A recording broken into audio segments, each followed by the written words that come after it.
From Adam's house and Bryan's house and Gina's house, this is the Adam Carolla Show. Adam's guest today, the author of Stealth War, How China Took Over While America's Elite Slept, Air Force Brigadier General Robert Spalding. With Gina Grad on news, Bald Bryan on sound effects, and Dave Damashek's here for good sports. And now, reminding all of our stoned listeners that this whole month is 420. Adam Carolla. Yeah, get it on. Got to get it on. No choice but to get on mandate. Get it on. Thanks for staying with us during this bizarre chapter in this nation's history. And we will stay with you as well. And we like reading your little tweets of how much we mean to you and right back at you. And if you like it, well, share it with somebody else who's got a little downtime. Maybe now's the time to find a few new fans. Good day, Gina Grad. Good day to you. Handball, Brian. YOLO, man. Yeah, so true. Now more than ever. Yeah, right. So we'll talk to General Robert Spalding, retired Air Force Brigadier General, knows a lot about China. And just to kind of set the table with you, he's got the book, Stealth War, How China Took Over While America's Elite Slept, and it's available now on Amazon. But he is a senior defense official and defense attaché to China. He flies and flew B-52 Stratofortresses, big B-52 bombers. Sometimes people get a little confused and they say, the guy was flying a B-52 in World War II. We didn't have B-52s in World War II, but we had them a little bit after World War II. And B-52 is a platform, meaning like the airplane, you know, that it's built on, or I don't know, the structure of it, the platform. That's right. The B-52s. Comes equipped with a rock lobster. The B-52 was introduced in probably the early 50s, mid or early 50s. It is a jet airplane that we have been flying for like 70 years. I mean, it has been around. Someone will find a B-52, or we'll just ask the general about it. But I mean, that thing was being flown in the 50s. Wow. And is also flown yesterday. Like, that is one of those planes that just hung around. In airplane world, you know, look at airplanes from World War I. You know, the Red Baron, triple decker, you know, canvas wings and everything. That's World War I. You shoot ahead 23 years, you go to World War II, you got Zeros and Mustangs and Messerschmitt zooming around in the sky with, you know, machine guns and rockets and everything. That was like the difference, you know, the end of World War I and the beginning of World War II. That's 20, 22 years, you know, not much there. Think how much the planes have gone. This is like 70 years, B-52. I mean, they upgrade them and stuff, but the same platform.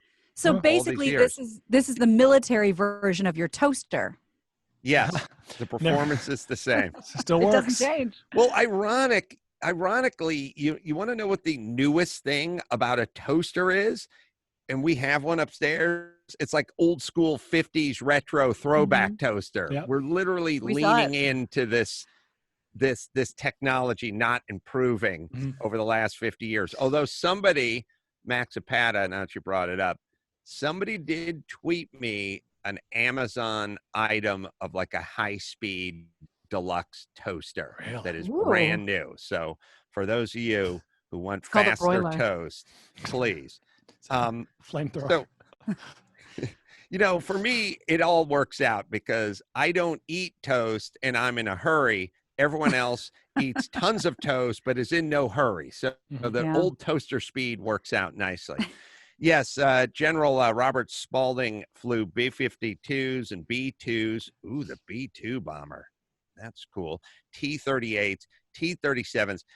So this guy's a pilot. And I don't know, when pilots speak, I tend to listen more because there's a lot of precision in what they say. And then also, he was a distinguished graduate of the Mandarin Chinese language training that he did as part of his part of his military. So he knows a lot about China, and I'm going to listen to him when he tells us whatever he's going to tell us about China. Hey, it could be great news. I don't know. We're not going to judge. Relax. We're not going to judge in advance. All right. I got some interesting thoughts. I talked to Drew earlier in the day. Oh, there it is. It's $299. Oof-ah. It's regular. $100 off. Mark down from 400 bucks. Imagine, everyone close your eyes and imagine when they were 9, their family buying a $400 toaster. Your family didn't buy a $400 car. They really didn't. No. Yeah, absurd. The world's first 2-slice high-speed smart toaster. Oh. Heats up the toast in a fraction of the time of conventional toasters. All right. It alerts your phone when the toast is ready. Yeah. That's no anyway, good. there is such a thing as a high-speed toaster now. All right, the future's here. I talked to Dr. Drew about an interesting study about cigarette smokers being less susceptible to the coronavirus. I thought it was the exact opposite with China and Italy. We were told it was the exact opposite. Doss is like Brad Pitt in World War Z. Yeah, I heard that story too. Yeah. Yes, of course we were told that because that's how it works. You go, what happens? This disease attacks your lungs, right? And then you go, oh, okay, who's in danger? Coal miners and smokers. Sure. You go, okay, and that's what we do, and then we make a story out of it, and then we go out and spread it far and wide. Which I get it; it makes sense, but it doesn't mean it's true. It turns out there's a lower likelihood. Yeah, the opposite could also easily make sense because I've conditioned my lungs to poor breathing conditions over the last 20 years. So smoking is good for you. There you go. Do you know who predicted smoke up, this? kids? Do you know who predicted this first on this show? Who? Jen from Carolla Drinks. Remember when really? she said her aunt was stuck on the cruise ship and she couldn't get off because of all the virus? And then she said her aunt said she thinks she's less likely to get it because she's a smoker, and we all laughed. Well, we both had 2 thoughts. I don't know. Do we have that clip from Tucker Carlson, Max Zapata separated, the smoking one, or is it just in the body of the bigger one? It's in the body, but oh, okay. Yeah, so well, clip. all right. Well, play it. So it's interesting. I was watching Tucker Carlson last night. We're starting to drill down now on like who is really being affected by this. So again, bizarrely, smokers not so much, but he's going to go over some numbers. Max Zapata grabbed a clip, and we'll talk about some of the numbers out of New York. So I'll play the clip. As of yesterday at 5 p.m., according to the New York City Department of Public Health, a total of 6,182 people had died of coronavirus in New York. That's a big number. It's more than twice the total killed at the World Trade Centers on 9/11. But look carefully at the chart. It's right online. You can pull it up. Of more than 6,000 fatalities, a total of only 128 had no known underlying health conditions when they arrived at the hospital. Now, New York is specific about what those conditions include, and that's helpfully at the bottom of the chart. Diabetes, lung disease, cancer, immunodeficiency, heart disease, hypertension, asthma, kidney disease, gastrointestinal, and liver disease, end quote. So the longer you look at these numbers, the more consequential those underlying conditions appear to be. Relatively few young and early middle-aged New Yorkers, for example, have died so far of the coronavirus, a total of just 222. That's between the ages of 18 and 44. Of this group, only 26 of them had no identifiable underlying health conditions. The rest did. Almost 10 times as many elderly people died of the coronavirus so far, a total of 2,114 New Yorkers over the age of 75. Yet of that group of very older people, only 25 of them had no underlying conditions. In other words, underlying health conditions appear to be one thing that the oldest and the youngest victims had in common, maybe the only thing. Interesting. Now, we should be clear, these numbers could change. We still know so little about this disease, despite the impression that the people in charge often give you. Just today, for example, a study emerged showing that cigarette smokers were, for some reason, less likely to die, much less likely to die of coronavirus. Didn't think we'd be reporting that on the air, but we're learning new and unexpected things every day. As of right now, though, it does seem like we can conclude with some specificity who is at risk of dying from this disease, and the answer is people with serious underlying health conditions, especially elderly people. Yeah, it's really looking like if you're going to die, you had something going on before you got this thing, which is bad news if you have something going on, but good news if you don't. And so good thing we don't know anyone like that. Oh, sorry, Brian. Hey, wait. I was talking to Drew about smoking, and so I was like looking at it. And by the way, this is there are, you know, the little silver linings of pandemics is you can take a look at behaviors and take a look at data and bizarre little counterintuitive things like smokers aren't dying, aren't being as affected as greatly by it. And you can start to kind of sit there and go, what is that? What's going on? It's a lung-based something. What are we talking about here? And I was looking at it and I was thinking about it, and I thought, but again, this is a theme of mine. So you have to be careful about pulling it into one of your themes. You know what I mean? Like, I knew it. I blame the, you know, whatever. Like, you know, you have your themes. Everyone has their biases, their thoughts. They put together their ideas. Their narrative And whatever. And I have a narrative. My narrative is, I think if you're old or I think you have obesity or diabetes or underlying health conditions, I think your immune system is compromised. And I think if you're young and you're virile and you're strong and you take the cold dips and do the Wim Hof breathing, you have a strong immune system, and that's the difference. And I thought to myself, smokers, every smoker I've ever known is rolling around in the dirt. Like, these are the guys who have the cigarette hanging out of their mouth while they're cleaning and gutting a fish. You know what I mean? Like, they're just, every guy, you ever watch those? They're hardy. They're hardy, but it's their behavior is. They're hardy and dirty. They're dirty and hardy. The worst teenage detective team ever. No, but if you watch any of those, like On the Crab, Tuna, Bering Straits, right, all 7 guys on that fucking tuna boat smoke. That's and they're all just sleeping in their own filth and gutting fish, and they got a cigarette hanging out while they're baiting the trap and this, that, and the other. And then, like, I can picture guys like smoking and changing their own transmission fluid. They don't wear gloves. They're not like Purell guys. No. Like, most, conversely, a lot of people that don't just smoke sort of as a coin toss. Like, a guy who was a really clean guy, like you take a guy like Howard Stern. Howard Stern wouldn't smoke because it's bad for him, you know, like it's going to compromise him. But he would also wash the shit out of his fruit and put gloves on and wipe everything down. So my thought was, and then I'll tell you Drew's thought. My thought is, I think smokers they're blue collar. They're out there in the world a little, by and large. They're in the roll around in the dirt group. And maybe the smoking, while the smoking is not good for you and compromises your immune system to some degree, maybe it's outweighed by the roll around in the dirt part of the mentality of the person that's willing to do something that's harmful to them.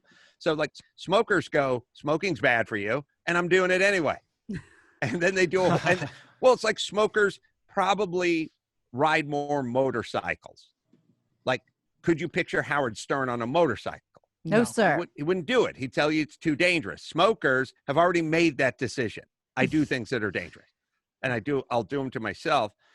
Drew said, well, you know, the number one, and Dawson has the article in front of him, what they're finding out, surprise, surprise, the number one cause here of people that are being taken down by this disease is obesity. And then he stopped and he went, smokers, not fat. They're thin. So maybe it's a group of self-selecting thin people. Maybe it has nothing to do with the cigarette other than you're not fat. And if this thing preys on fat people and smokers aren't fat, then maybe it's because of that. Dang. Interesting.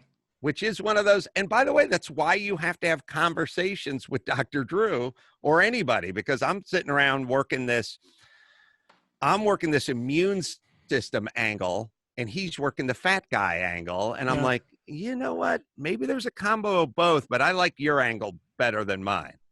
Yeah, and Vinny, back when we were in studio, had also mentioned that before that, I personally hadn't heard anyone say being overweight was an underlying condition in this scenario. So it's the ultimate underlying condition. Yeah. And here's my deal with the media. The media can go full doom and gloom, and so can the politicians, and they can say whatever they want, lock down whatever they want, and tell you you can't go into a park or a horse trail. Fine. At some point, when it turns out that obesity was really the killer for this, and, you know, it wasn't race, it was obesity. If we can really, if that's what happens when the dust settles on this, which it will, now you same people, politicians and media people, need to start talking about this subject. Right. Might be the tipping point for obesity. I mean, obesity's been a thing for it's been a thing for a long time, but like not a lot of action taken on it. You know what I mean? Yes, it'd be nice. I don't expect much from the media or from the politicians on this one, but it would be nice if we did learn the lesson of obesity from this. Right. And you take California, let's say. I don't know, there's 40 million people in California and there's 500 and something dead at this point. Obesity over the next decade is going to claim a lot more souls than coronavirus. If we could use this little tragedy to start chipping away at obesity in this state, then something good would come of it. Yes, Gina.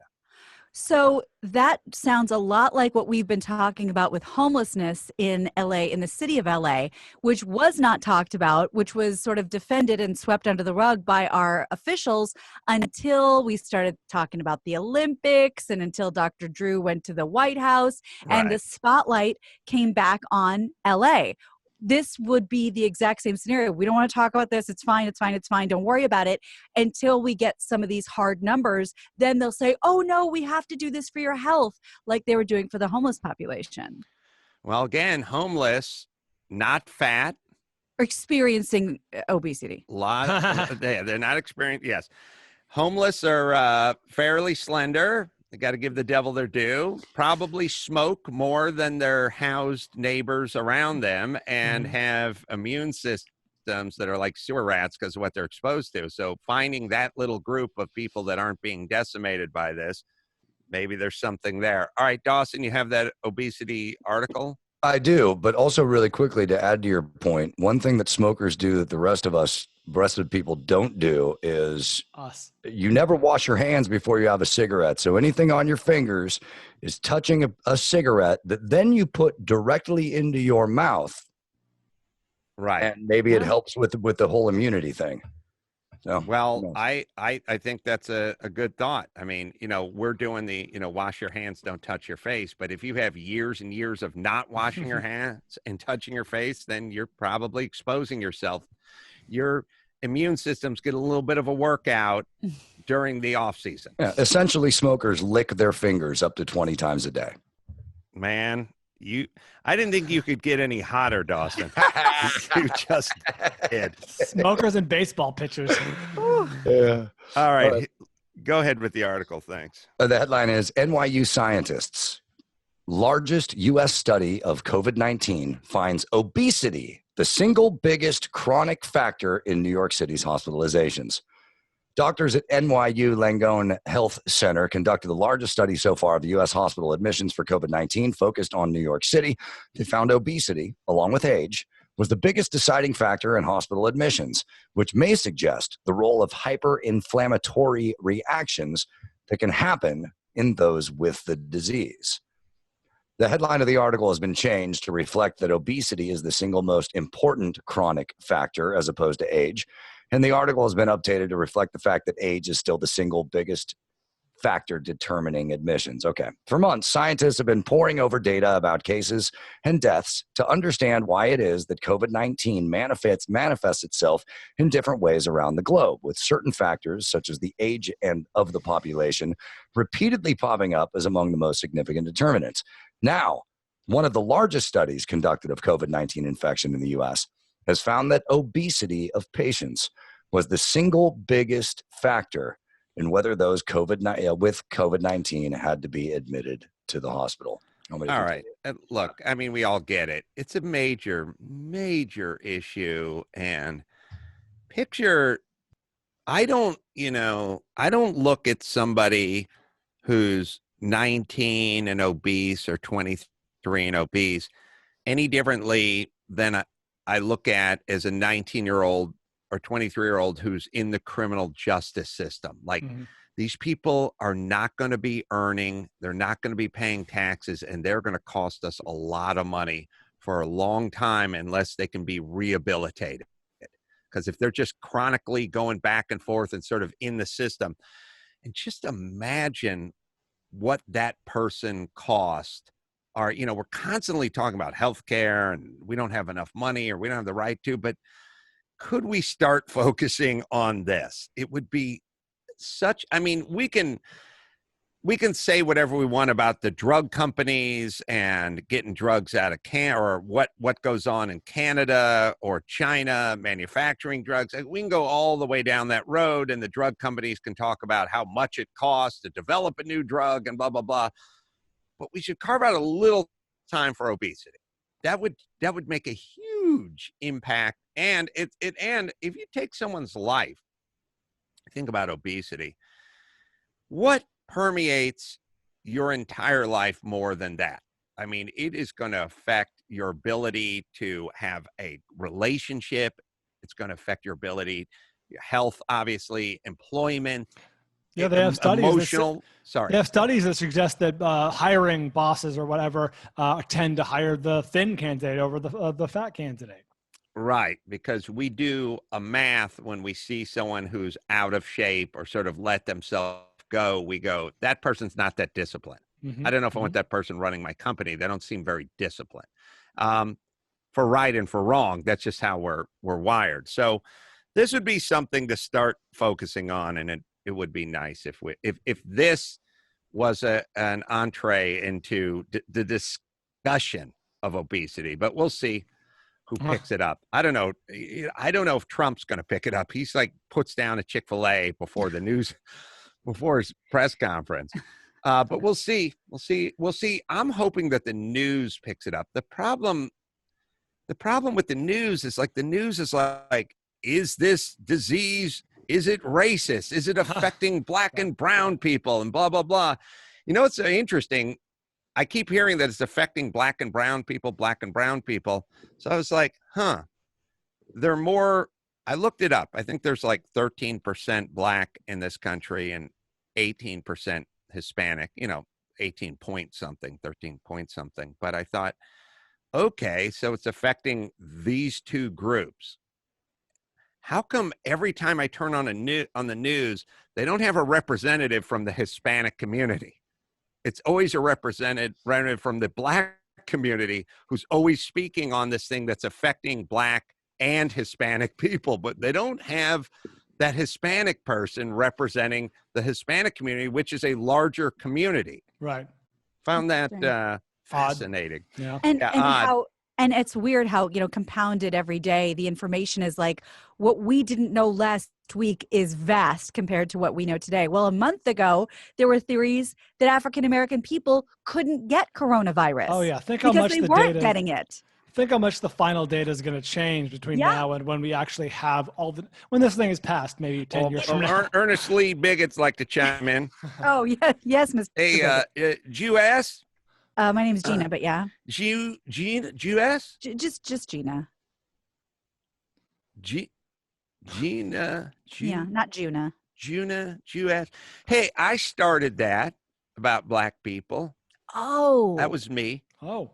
I know you thought it came from one of the brothers or the sisters, but that was Earnestly Bigot came up with that. I was just doing a math. You know what I mean? What kind of math? Yeah. Well, I wasn't. Now, first off, I'm just asking. I'm not saying they can't get coronavirus. I was never saying that. I was saying if you never leave your house and you just wait for free cheese to show up at the house, you don't have a job or nothing, you just wait for the government to drop off a check. How could you get coronavirus? That's what I'm just asking. I know you're just just asking asking a question. I wasn't Ernest, saying they couldn't get it. Understood. There are plenty, more than I could possibly count, hardworking, diligent, check-earning, tax-paying Black people, more than I could ever count. That they're an essential part of the workforce. I've never seen that. It's not on any of the. No, there is that. Not Don, on any of the news sites that you visit. Well, there's Don Lemon over there. Now he's a worker. Is he a good pays one? Taxes. I don't think people know about this, but Don, turns out he's gay. He's not even Black. Okay? Oh, I think he can be both. Oh no, you got to declare major, Jess. Gina. That's what I said. Okay. You got to declare major. You see what I'm saying? So he can't be like you're Black Jew. and gay. You know what I mean? That's a major. Well, that's your major. You know what I'm saying? Yeah. You got to declare major. He is. See, it's no different. You ever see those high school basketball games and at the end they have to pick a team? You know what I mean? They're going to take their talents to the University of Kentucky or whatever. Sure. You can't go to 3 colleges, sweetie. Oh, I never thought of it that way. Okay. That's a good point. Don Lemon does pay taxes. Don Lemon does leave the house. Don Lemon does not take government cheese, but he's gay. Okay. That's first. Black second. So it's the gay part of him that pays the tax. I see. I'm just saying. I'm just saying. I'm just asking. I'm asking. I was just trying to figure out which part of him you hated more. Oh, well, first off, I don't have any hate in my heart at all. Oh, I'm a God-fearing Christian. Sure, that was my mistake. That was inappropriate. Come on, U.S. You trying to get me in trouble to make with our maker? That's Gina. Come on now. Okay. All right, earnestly. But again, I wasn't saying they couldn't get it. I'm saying, how are they going to get it if they're just home watching TV and waiting for free stuff to show up at their house from the government? That's all. Right. You're posing the question. Just posing the question. Max Pata, we're talking about the epic rant from Kayla Sex with Joel McHale the other day. And Bald Bryan, you can get your nothing drops off of those. Oh, terrific. Is General Spalding waiting, or is he? Yeah, he's on hold right now. Oh, he's on hold. He doesn't want to hear Joel McHale rant about his pool. We should make him listen to this. I'll play 1 minute of it, and then we'll chop it off. I'll play the rest tomorrow. How is anything still standing according to their standards now? Please, all right. Now, Joel McHale, I must stand up and yell at every goddamn engineer and every goddamn city bureaucrat in this city. Look what you've done. Number 2. Standing, everyone. Let me say this. Joel, you like this tea? I was so excited for the Oprah clip. Start thinking. You think about posters with cats on it. You wouldn't like me when I'm angry. Okay. Yeah. Okay. Yes, if you want to do any building in this goddamn city, especially if it's up in the hills, you must either build the Hoover Dam or Hitler's bunker. Right. Why? Because we're an earthquake country. Because it's dangerous, and we hide behind safety. We hide behind the veil of safety. Hey, just playing it safe. Hey, better safe than sorry. Hey, we're an earthquake country. My house was built in 1929. It has no reinforced concrete, no plywood because plywood wasn't invented, no Simpson straps, no HDs, no hold downs, no all thread, no J bolts, no nothing. Nothing. Nothing. They had some poor Irish guy, poor foundation, and they set a house on it. He's sweating blood. That was it. There was no straps and no Tico clips and no 835s and no continuous shear wall and no moments and no nothing. No nailing schedule, no inspector, no nothing. Now, nothing. Nothing. Now, that house was built in 1929, and you know where it is today? Right the F where it was put. By all the dead people with no hold downs and no rebar and no bunkers and no straps and no nothing. Why? It's an earthquake country. It's an earthquake country. Now, what do you think the house did, you retards? Did it sprout legs and run to Montana every time there was an earthquake and then hustle back and land on its foundation? No! It sat there with no straps, no plywood, no nailing schedule, no hold downs, no all thread, no piers, no pylons, no grade beams, no retaining walls, nothing! I don't know what we're doing about! I think you got the gist of that rant. But again, I would put that forward. We are an earthquake country how did they all make it all those years? Yeah. It's so bad. It's 5. How many earthquakes? God knows. There are at least 2 major ones. Yep. Well, whatever was thrown at it, it's still there. You really have to tear apart a house to really realize how poorly they used to be built, but it was good enough. I think they knew what they were doing. All right, let me hit Omaha Steaks, and then we'll bring in General Robert Spalding. We'll do that next. Stuck in. Oh, yeah, time to stock up on Omaha Steaks. They deliver the world's best steaks in a huge variety of family favorites without leaving your home. And right now, for a limited time, you can stock up because they got a stock up sale. Just for our listeners, go to omahasteaks.com, enter Adam into the search bar, and unlock unique savings for my listeners. Guaranteed quality, safety with every order. Stock up on what you need, and do not forget the food you love as well. I had me some Omaha steak last night. Olga cut it up, marinated it, put it in the wok with a little bit of shrimp, and we went surf and turf, by golly. Ooh. Omaha Steak, man. If you're at home and you need some protein, now's the time to get moving with Omaha Steaks and save up to 50% on your order and get free shipping on orders over $69. Right, Dawson? We love Omaha Steaks and our fans so much that we're giving away 5 boxes, 10 boxes, the first 10 people who tweet us in a picture of their Omaha Steaks receipt using code ADAM so that you can gift a box to your family or friends completely on us. That's right. Tweet a picture of your receipt using the code ADAM and find the Ace Man, and the Ace Man himself will send your loved ones an entire box of premium Omaha Steaks. Again, never been a better time to stock up on Omaha Steaks. Stock up sale going on right now with ready-to-ship packages. Save 50% or more, plus free shipping on orders of $69 or more. That's omahasteaks.com. Type ADAM in the search bar. All right, General Robert Spalding, Stealth Wars, how China took over while America's elite slept. We'll talk to them all about China right after this. The Adam Carolla Show salutes the winners of the COVID-19 pandemic. California lottery. Schools are closed, but the lottery is not. Who knew that you were an essential service? You were supposed to be supporting the schools. Recent reports say that's all bullshit. That's a bigger story in and of itself, but it's disappeared in the news thanks to COVID-19. But it doesn't end there for the California lottery. Nope, the lottery is still running. Something that could be deemed the least essential to everyday life is still operational when everything else is shut down. Screw you, California lottery. While we're all losers, you are the winner of COVID-19. Nicely done, Dawson and Lynch and company, Max Pata. General Robert Spalding is on, retired Air Force Brigadier General. Stealth War is the name of the book's available now on Amazon. Good to see you, General. Good to see you. Great to be here. Thank you. Before we get into China, you flew B-52s for a number of years? I did. I flew them for 3 years, and I actually have more hours in the B-52 than I do in the B-2, even though I flew that for 12. So that tells you how much each hour in the B-2 costs.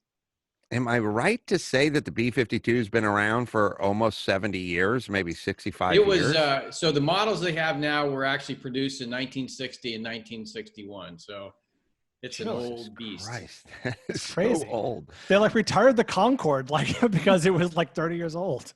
I think actually some of them came over, in the move to conquer the West. Wow. I was actually asked one time at an air show how we got it to the airport. Oh, because it seems so big, right? The B-52. I mean, what was the capacity? What would you fly around in that B-52?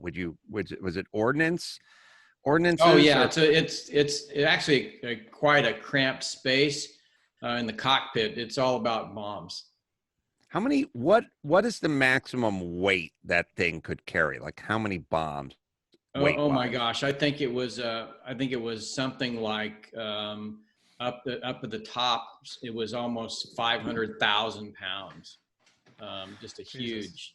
500,000 pounds. That's fully loaded full of gas. Of course, all the wings could fill up with fuel. The whole thing was just a flying gas tank and a bomb truck. So right. So just so people know, your average SUV weighs about 5,000 pounds. So if you're lifting off with 500,000 pounds. You guys can do the math. All right, let's focus on China. You have a wealth of experience with China. I've heard from smart people throughout the years while we're all fretting about Russia and sometimes Cuba and places like that. China is really the scariest member on that block. Is that a safe statement? Well, I think so, and it's because the nature of national security has changed in the globalized, internet-connected world. The ability to reach out and touch somebody through the internet and through economics and finance is so much more powerful today because we're so much more interconnected. And really, the Chinese Communist Party embraced that as a way for increasing its national power without creating the risk of conflict with what it saw as a militarily superior adversary. And so it really said, we can use everything that globalization and the internet creates in terms of openness and infiltrate and attach ourselves and begin to take advantage of those things. And there's just one thing that we have to do, not follow the rules. Right. So China is on kind of a marathon. I mean, I guess in the West, we think of things sort of, we have a sprint-like mentality, like what's next? What's going on with the stock market today, or what are we doing this weekend, or when's the next election? Like I've never thought of it this way, but we're a little bit sprint oriented. We don't even like old people in this country. It's like, I don't care about Nana and Grandpa. Like, that's yesterday. We're sprinters. They're marathoners. Right? Yeah, but we actually have people here that are marathoners. In fact, I was listening to Warren Buffett today, and he was talking about, think about investing as buying a company, and he's owned, Berkshire Hathaway's owned some of their companies for 30, 40 years. So there are some very extraordinary people in our midst that actually think a little bit differently, and he's been very successful at that. But you're right. The way that they look at the world is much about identifying strategic trends and adapting their society to take advantage of those trends, rather than trying to pick a goal out on the horizon and muster our resources and in a short amount of time go do something. It's really about identifying what's the environment out there like, and how do we basically mold ourselves to take advantage of it in a way that we kind of get carried away in it. And that's what they've done with the world today, is really identified that openness was going to be a very opportune, kind of phenomenon for them to take advantage of. How do we wean ourselves off of China? Because anybody who has a business and you're going to make a bunch of beer koozies with your logo on it, and somebody says, well, they make them in Muncie, Indiana, but they're 89 cents a unit, and then they go, right, but they'll also make them in China for 23 cents a unit. And everyone goes, I got relatives in Muncie, but I'm running a business, and then they outsource to China. I mean, I get it. Everyone wants to turn a profit. I heard that Japan divested or has vowed to divest. We'll see how that works out. How do we and again, like, we're sprinters. So if you think about the sprint, you're like, I want to get these beer koozies as cheap as I can get them, as fast as I can get them. China. And you go, well, what about our manufacturing? What's that going to do to jobs here in the United States? And we go, I don't care. It's a sprint. But if you looked at it as a marathon, how much better and how much stronger would we be, and how much more secure would we be if we brought back all the manufacturing and drug manufacturing and things like that and thought a little more as a sprint? So how can we wean people off China, or do we have to just make rules? No dealing with China.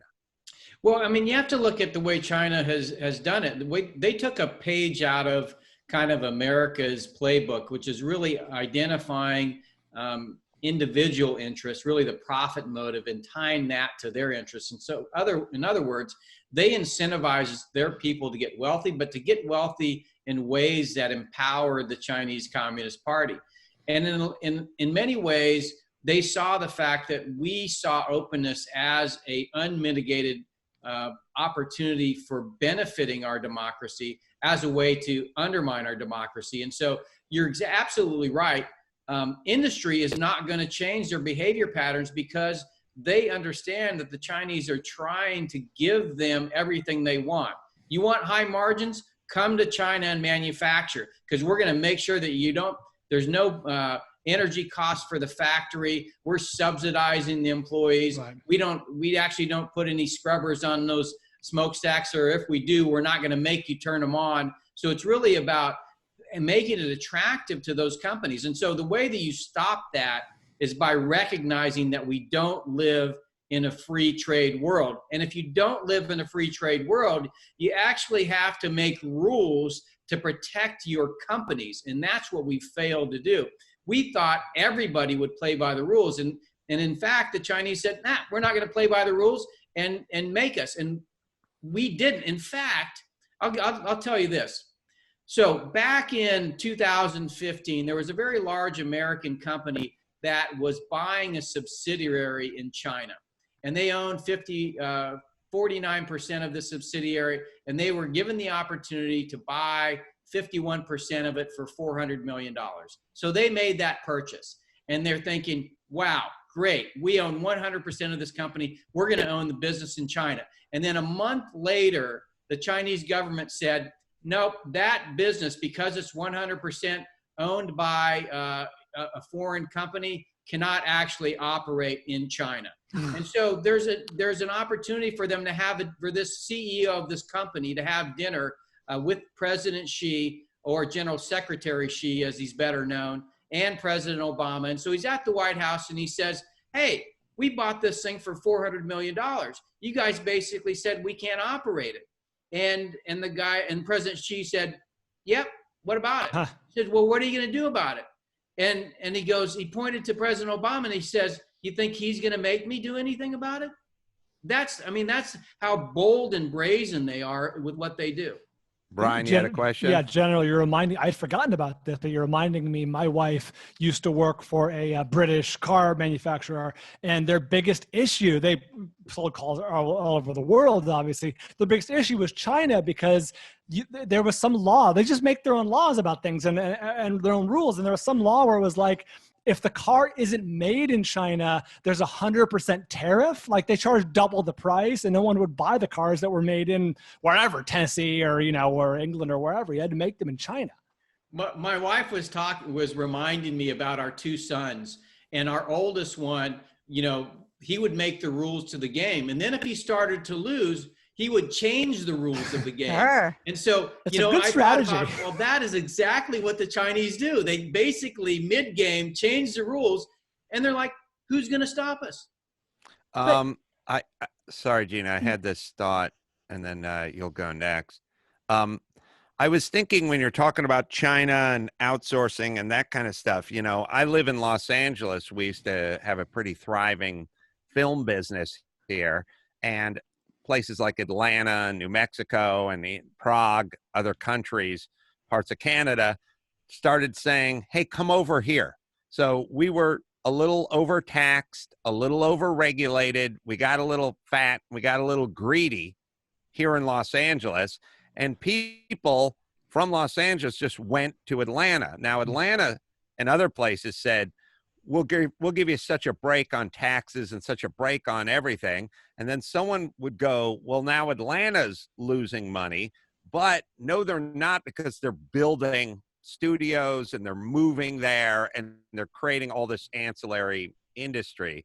Is that a little bit analogous to what's going on in China? And maybe just like Los Angeles, who needed to wean back some of the productions, the runaway productions, they started saying, hey, we're going to lower some of these taxes. We're going to lower some of these regulations, and we'll get you to come back and make it profitable for you to do that here. Is that something we need to do as a country to try to keep some of these corporations stateside?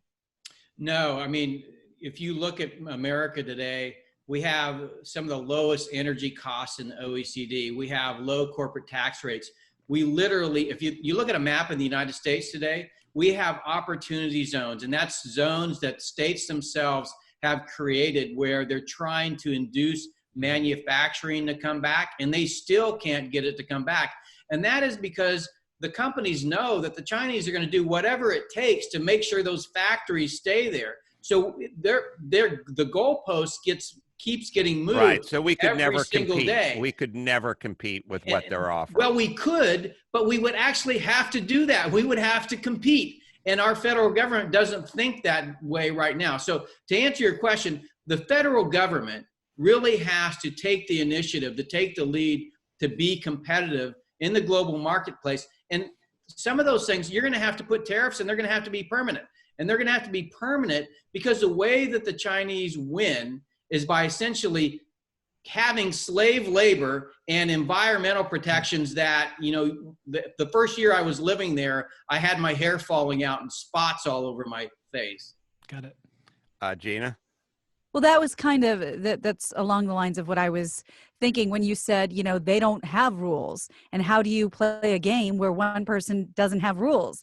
But we seem to be completely co-signing on that because that's where all of our goods are made. So don't we sort of not have rules too if we're so dependent on the way they do business? We don't have ethics.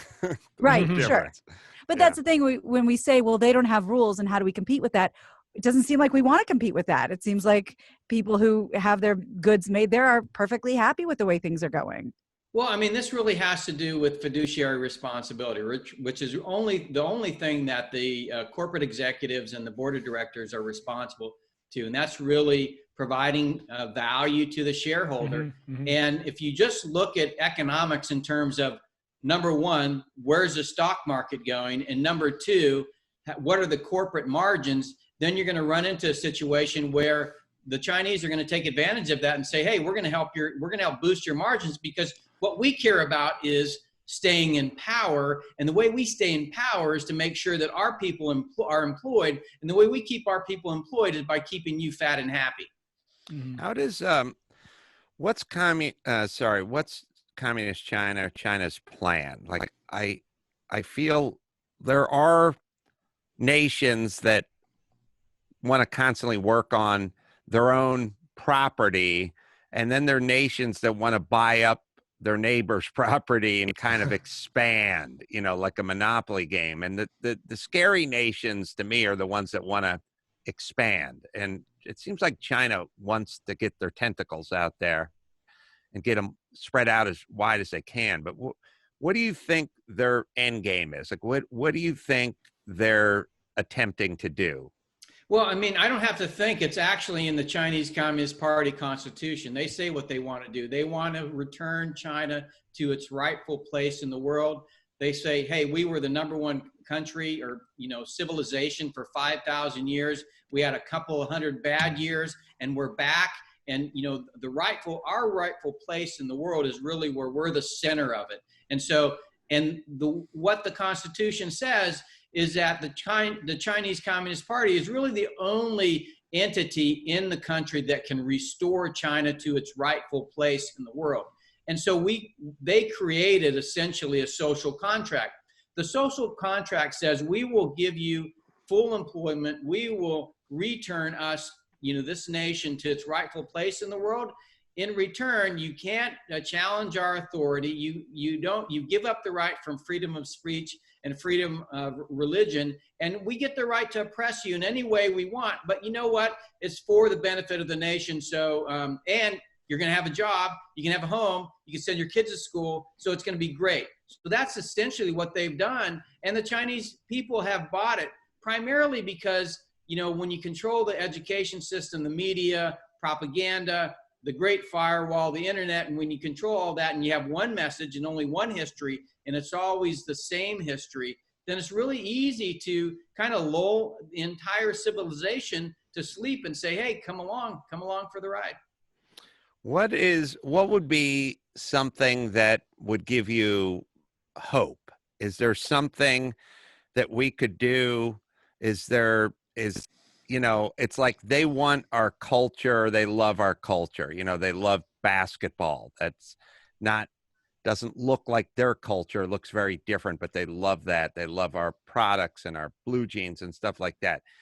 is and by the way, I don't know why they love all that stuff if they seem not to be fans of us sort of simultaneously and kind of envious of us simultaneously, or though sometimes when you're envious of someone, you want to crush them. So I don't know if there's that psychodynamic, but speak to that a little, General. Well, so, you have to go back to Tiananmen Massacre, because that's really where the Chinese Communist Party changed course. And the way they changed course is they said, okay, we need innovation, we need technology, we need talent, we need capital from the West, but what we can't have is principles and values of democratic systems. And so we have to create this alternative world that's behind the Great Firewall, where we essentially control the narrative. And then we have to extend that, because when our people go outside beyond the Great Firewall, we're going to have to continue to control that. So essentially they built this propaganda apparatus that extends globally. So they're able to control the narrative in the Chinese language everywhere. In other words, Chinese language media everywhere in the world is controlled by the Chinese Communist Party. So when you leave China, you still get, and you speak mostly Chinese, which is what they do, you get the same narrative every single place. And the other thing they said is, we're going to have to essentially make sure that when people think of China, they think of the Chinese Communist Party. And so what they do is co-opt us in their speech. And you can go to what Lebron James did after the Chinese Communist Party wanted to fire Daryl Morey. And he's like, look, it's their system. It's a good system. We shouldn't challenge the system. But LeBron James doesn't understand what it's like to live in that system. And so here he is. He's a basketball player, but he doesn't understand that the system that they're living in allows them to say, hey, if I don't like you, if I don't like the things that you're thinking about, I can throw you in prison. And then, oh, by the way, because you don't have value, I can pluck your organs out and I can give them to somebody else for money. That's the kind of system they live in. But LeBron James would never know that, because it's hidden behind, their facade. What is it? It's so unimaginable. I think people living in that system for us as Americans, although it's a little closer to reality now when you hear about people getting arrested for going to the park. So we've inched a little closer to our beloved China, but it's not imaginable. I think part of this stuff where you go, there's people eating bark to survive, and think about North Korea and places like that. It is so far removed from what we experience on a daily basis that we can't even picture it. Like I'll give you an example. Most women and men here in this country, they love pets. They love dogs. They love cats. I have a dog. Brian has a dog. Gina, you got a dog? I had a dog. Oh, sorry. Thank you very much. I appreciate you bringing that up. Look, Gina's dog's in hell. But the point is this. Well, he wasn't a great dog. Not all dogs go to hell. The point is doggy hell or regular hell? It's the same hell, because when you're in hell, you need a pet. That's right. Oh, that's a good point. And it wouldn't be see him again. Don't you worry. It wouldn't be fair to send good pets to hell. Yeah. You know what I mean? We'll be reunited soon enough. Yeah, Hitler's there with Blondie or whatever his German Shepherd was. Sorry, General, do you have a dog or a cat? I do have a dog, and hopefully she'll go to heaven with me. Yeah, we'll see. Anyway, the point is here's my point. We all see things through the eyes of a pet owner, right? So we all love our pets. We all get what they do. You feed them and you take them for walks and they cuddle with you and blah, blah, blah. And so when you hear one of those stories about this guy had a bunch of dogs and Michael Vick, he used them for fighting and then he killed them in this brutal fashion, we all completely identify with it, right? And we're outraged. We go insane. We go insane. So if you think about, why do people go so insane with pet-related things? Because we all love pets. We all have pets. We all had a pet growing up. And then we completely identify, right? And so when they start talking about the life of an average citizen living in communist China, we just go like, I don't know. Yeah. Like, that seems weird. They're wearing pajamas and riding a bicycle, and I guess they like it or something. Like, there's no connection. We can't get there, you know? And so we should be equally or more outraged over the human atrocities that are going on in China, but we're way more outraged about anyone who does anything to a pet. And that's going to be a problem. How do we summon outrage when it's so foreign, pardon the pun, and just so far off anything we've ever known? But General, what is an average day or rules for a citizen in China? What couldn't you do? What could you do? Like, what would be just a middle class, so to speak, if they even have it, day in the life of a Chinese citizen? Well, I mean, for the most part, in a lot of cities in China, they live very comfortable lives. I mean, they work hard, probably a lot longer hours because there's not the kind of labor rules that exist in the United States.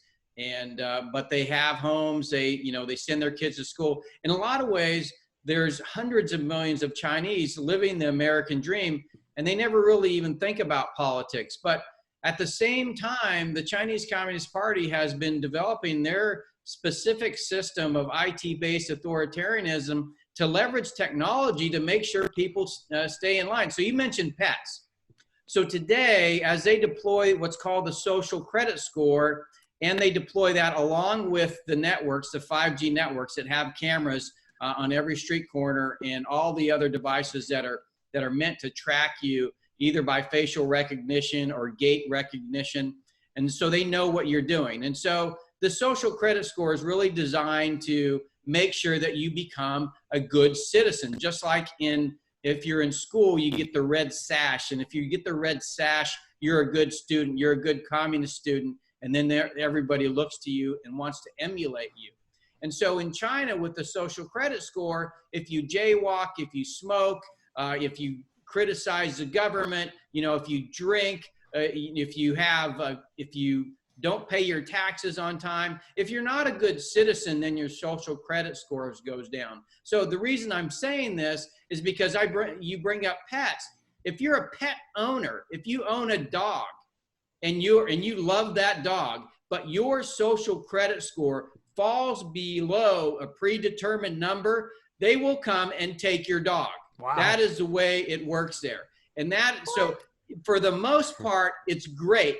But if you don't follow the rules, it can be really, really bad. And following the rules means that the Chinese Communist Party is your religion. So if you believe in Christ, if you believe in God, if you believe in the Falun Gong, if you're whatever religious belief you have, and it's not aligned with the most powerful entity being the Chinese Communist Party, then you also find yourself in jail. So, I mean, that's how the system essentially works. As long as you do what the Communist Party likes, your life's good.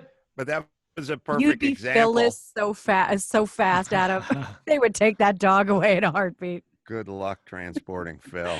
You need a flatbed and a cherry picker to get him up there.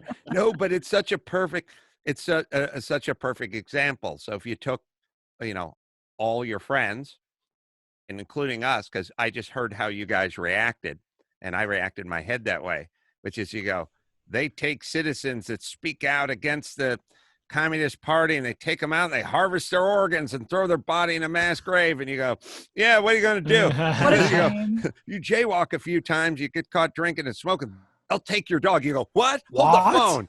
This is not my dog. Now you've crossed the line, China. So all you have to do is say, go to your house and take your dog. And we all immediately, we've built the bridge. We completely connect. Right. It's like, that's outrageous. Right. And it's so interesting how that feels to us. Yeah. So we're so moved by the threat of them taking your pet versus your organs. General, what's up with the wet markets? Is there going, I guess, does China has to win a little bit of a battle for the hearts and minds of America. I mean, they need LeBron James defending them, and it's hard to defend them when everyone keeps talking about these wet markets. Might they close the wet market and go, we're going to close the wet market because a lot of the folks we have who are defending us are going to have a hard time defending the wet market. So we should strategically shut that down. I know they're back open now, but wet markets and then the bat and then the Wuhan Pangolin. testing, they had the disease, they had a lab near the Wuhan market where there's a lot of speculation. Did it get out of the lab by mistake? Is this bat driven? They didn't have those bats at that Wuhan wet market. Everything you need to know, everything you do know, including what about these wet markets? Why can't they regulate them or close them down? Well, I mean, really, the only constituency they care about are the Chinese people, and the Chinese people want the wet markets, so they're going to have the wet markets, and they're not going away. And they'll just pay LeBron James to say what they want. So you just have to understand that they're looking to influence people outside of China with money, and if you're a company with opportunity to access those 1.4 billion Chinese, of course, they're never actually going to let you compete with a Chinese company, but they'll let you think that you can. No, the Chinese people want the wet markets, and the Communist Party is there to serve the Chinese people. They don't care what Americans think. But they don't seem to care about what the Chinese people think. So to me, that's a little bit confusing. Well, I mean, so you can have a wet market. You can't challenge the Chinese Communist Party. Got it. Two totally different things. You can have the wet market, but don't. And more what they can't. I'm sorry, General, but what they can't do is they can't agitate their subject. Right. You know what I mean? And that would agitate them. Now, conveniently, they have a system that actually allows them some kind of relief, and it's really an interesting way of going about it, because what they do is, if you're a local, so let's take Wuhan, right? So Wuhan essentially punishes the 6 doctors for talking about the virus. And so the way their system works, even though the General Secretary Xi knew all about that and likely approved it, what they can say is, oh, that was local officials. We're going to come in and clean house. And so they have a relief valve. And actually, if you want to essentially protest the government, there is an office that you can go to in Beijing to protest about your local officials. But, essentially what happens is, as people travel to Beijing, they get intercepted by these local officials and dragged back.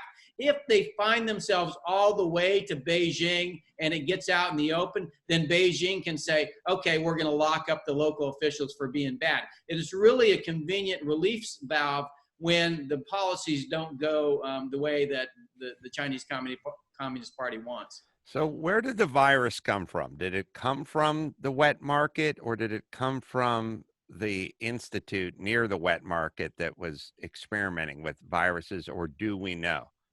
Well, we're never going to know. And that's the truth of a totalitarian regime. They cover things up. But, I go back to what the simplest explanation is usually the most correct. Let's see.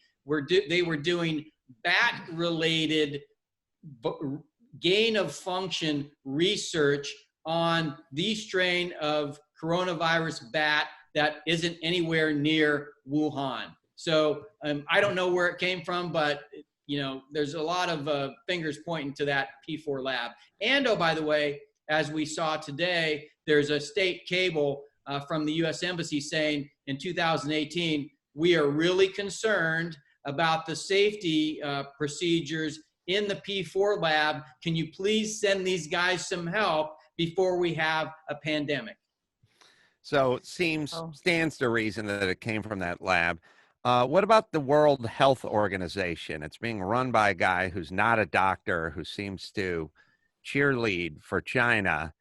And it also seems like they helped him get in there. So see, this is the real problem. If you think about it, you have the World Health Organization, and you go, good, let's rely on what these people have to say. But they ain't as independent as you think. And that's a problem, and that's what China may do. But it's much like listening to LeBron James talk about China. Like, is that LeBron James just giving us his unfettered opinion about China, or does he have an ulterior motive? So talk about the leader of the World Health, of WHO, I should say.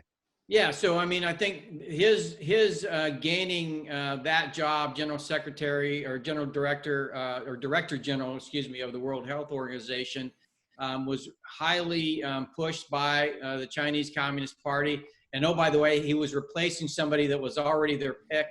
And in fact, you know, as is their right, they get to pick the people that work for them. So it's likely they've had some pretty good hooks into the World Health Organization for a long time. You know, for me, all I have to look at is that picture of Tedros running up to shake Xi's hand in China to know that, okay, there's something going on here that's fishy. But then, of course, the fact that the WHO knew that there was human-to-human transmission, they talked about it in Geneva, and then they allowed those 5 million people to leave Wuhan before they called out the global pandemic. I mean, it's clear that we've got a problem in the World Health Organization. Now, are we going to find out what that problem is? Probably not, because the Chinese do a good job of hiding how people get compensated for being their friend. And it doesn't necessarily have to be that person. It can be a family member. It can be, you know, done in some way that we have no insight into. But I guarantee you that they found some way to incentivize the WHO so that they're doing what they do. And a lot of times it can be in ways that they think that they're doing the right thing. I'll give you an example. So right outside Nellis Air Force Base, which is one of our most secure Air Force bases, there is a company called Faraday Futures that was trying to build a factory for building electric cars to compete with Tesla. It was a Chinese greenfield investment. Now, the mayor of Las Vegas went to the wing commander at Nellis Air Force Base and said, please don't say anything about this factory because it's going to employ a lot of people in Las Vegas, and I want to make sure that they have jobs. So in his case, was he being a stooge of the Chinese Communist Party? No, he was basically taking care of his constituents in Las Vegas. The point is they find a way to incentivize you to do what they want. Right. So we think of winning wars by pointing guns and dropping bombs on people. They're like, we'll just convert everybody. Mm-hmm. And it's all follow the carrot. You know, I mean, it's all cash. It's all money. We'll make people do bad things who aren't bad people. You know, I've always said this. I don't think most people aren't bad. They're weak. You know, they go, I'm going to get the beer koozie made in China and save myself 50 cents a unit because I'm a small business owner. It doesn't make you a bad person, but it makes you lack a little bit of character. And I think they probably realize or may think that we are a little weak or weaker willed or weaker of character than maybe they are. Maybe they know that we love money possibly more than they do, and maybe they realize that's their incentive. That's how they're not going to win the war with tanks and bombers, but they're going to win the war of weakness with the way we're wired and finances. Does that sound accurate? Yeah, that's pretty accurate. And I think any nation could do the same. What they have to do is basically suspend any view of principles or values and if they're not going to be held to the same standard as Americans in America, then they're going to continue to be able to get away with that. I mean, you look at their companies, right? Their companies can come over here and sell their stocks and bonds, but then we don't require the companies to be audited like our own companies. Of course, they're going to take advantage of that. If U.S. companies invest in China, they can't get the money out, but yet we allow those companies to count that money on their books. And so the executives and the board of directors get compensated because of all the profits they're making in China. Of course, the stockholders will never see that money because the Chinese never let it come out. So in a lot of ways, it's not just their connection to our society.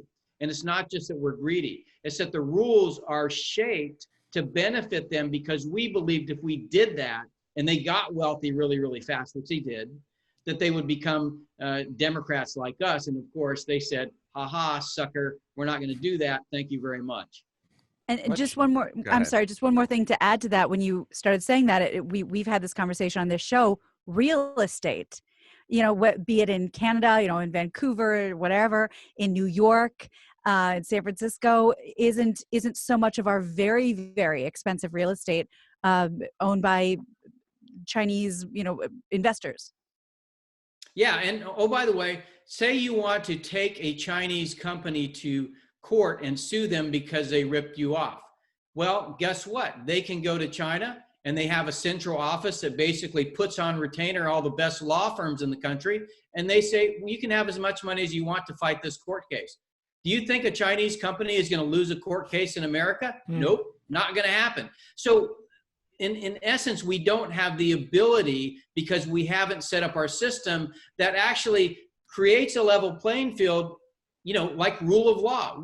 They should actually have to play by the same rules as our companies. Our people ought to be able to sue them when they get ripped off, but we've made the rules so they can't. Last question for you, General.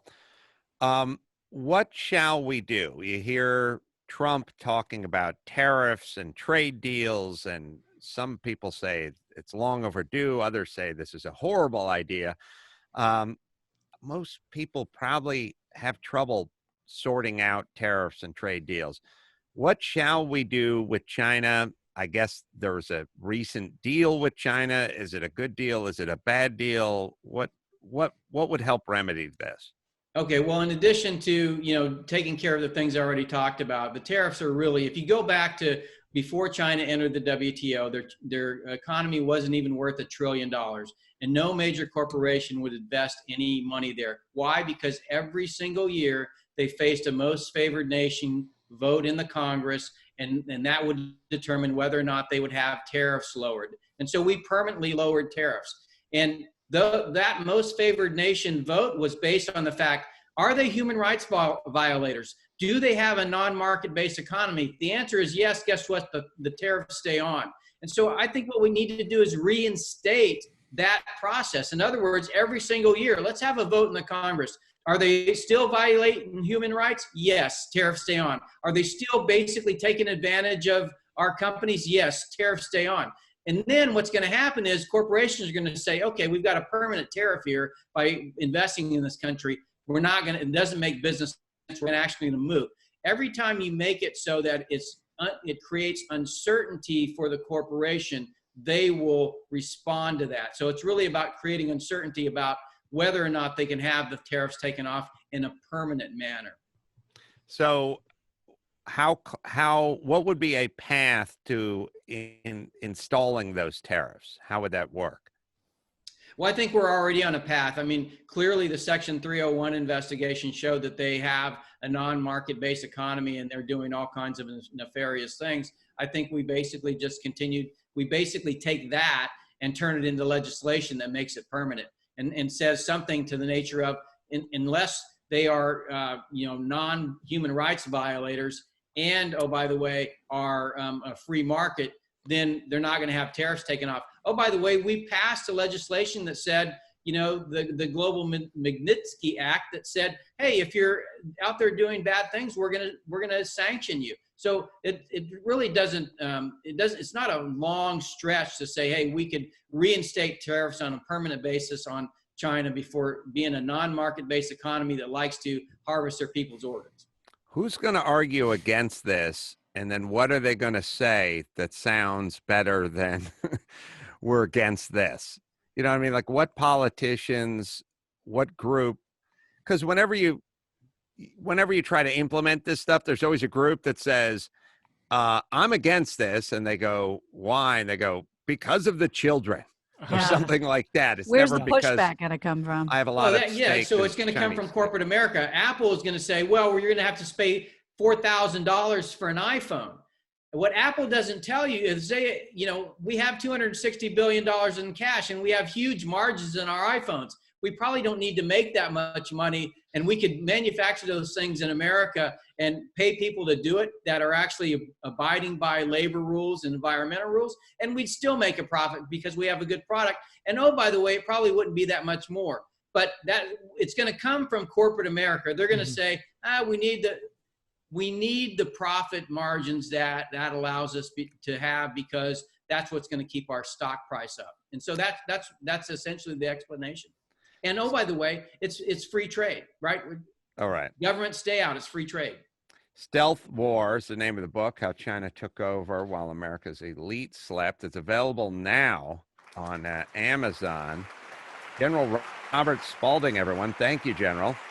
Thank you so much. It was fun. All right. Very informative stuff there. Oh, my God. I hope My head's spinning. I hope, yeah. Incredible. But imagine them coming to take your dog's ghost. Imagine them coming You just stop right there, Adam Carolla. Imagine they come to take Sparky's urn. The last lock of his hair. Because he jaywalked. I know, but crazy, though. But it's so true. As soon as you do something about your pets and them taking your pets, it's like, oh, that's an outrageous regime. Well, It you're must be right. stopped. You're right, but just for a little clarity, I think we've all heard about, the Falun Gong and the harvesting organs, and it's insane and it's disgusting. It's horrific. We've heard it before. That was the first time I ever heard they'll come to take your dog. I know. It's getting real. All right. Let's see. Let me hit Geico. Geico, you have homeowners insurance, you have renters insurance, you want to bundle with your automotive insurance, and that's where Geico comes in. That's right, Geico. Save a ton of dough when you bundle your homeowners or your renters insurance with your automotive insurance. You go to geico.com and you find out just how much you could be saving, just how fast you could be saving it when you bundle at Geico.